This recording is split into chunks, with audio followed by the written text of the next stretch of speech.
Don't get me wrong, I'm glad there's another Rocky movie, but is boxing actually still even a sport?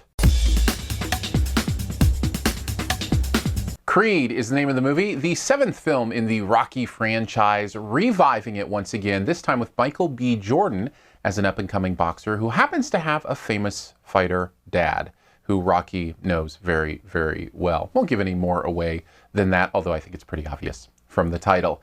Wow, I'm getting ready to say it, and I can't believe it. This is one of the best movies of the year. This is a phenomenal film. There's a lot of reasons for that. Key among them, the performances are great. Michael B. Jordan is wonderful in this. I knew he had this in him from Fruitvale Station, which was one of my favorite movies last year, or was that a couple years ago?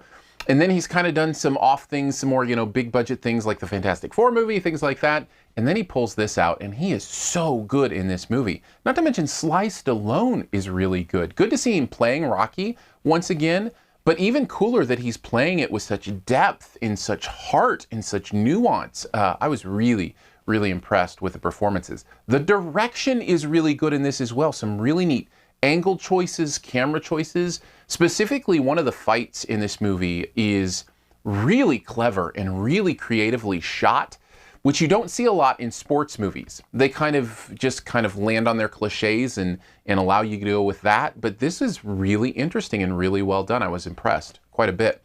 And the emotion works. There are several times during this movie where it tugs at the heartstrings in a very genuine way.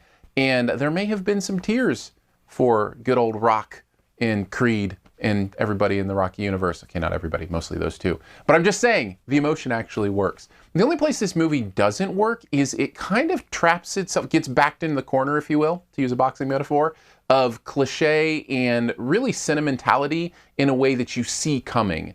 The interesting thing is it gets out of that so quickly that I don't think it harms the movie at all. There are just those few moments where you're like, yeah, of course it's going there. Yes, of course, that's where it's going to be. That you kind of see coming, and then very quickly you're onto something new and fresh. And that really is a very minor thing in what is overall a really wonderful movie. Glad to see a Rocky movie that's almost as good as the first one make it back to screens. I give Creed an A.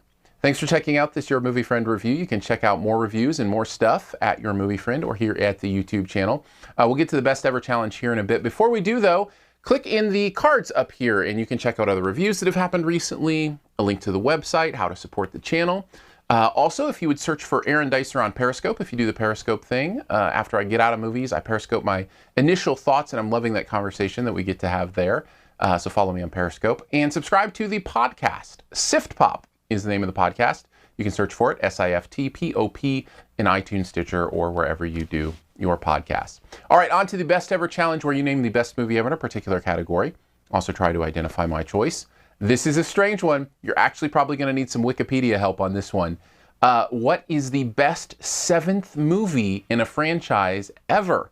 Now, you might think that's a limited number, but no. If you check Wikipedia, there are a lot of movie franchises with more than 7 installments. But what is the best number 7 ever? For me, I'm going to go with another recent example of a movie franchise that was wonderfully resurrected, except instead of involving pugilists, it involves amphibians, or at least one particular amphibian. Take a guess at mine in the comments. Leave your choice there as well. And as always, here's 5 extra seconds for you to hit the subscribe button just by clicking the logo down in this corner.